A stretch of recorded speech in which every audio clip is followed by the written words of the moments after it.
India.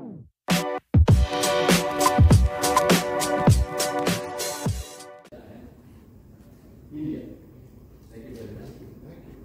And then I remember lots of common words we have, including your national anthem, Jaya Jaya He, Jaya Jaya Jaya is picture. I really remember. Let us work, let us build our strong partnership towards victorious and contributive solution for academia.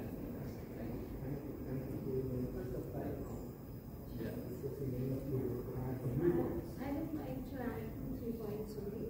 First one is that the industry is changing from manual to skilled workers, and now from skilled to work. The reasons why the quality of the publication, sometimes the quality of the research is not that good. And then probably yes, if it is Q1, that will be fine probably. But sometimes they don't really care about that as long as they get a professorship. That's really what happens in Indonesia, because I don't know exactly in India. In fact, there is no transparency. In India, we are not even aware, and the access is not there. But this kind of leads into your second topic. I think that is definitely. That's what I'm saying. It is already leading into the second conversation. Let us now move on to the second one. Research output and competence to build research output. This is a very interesting.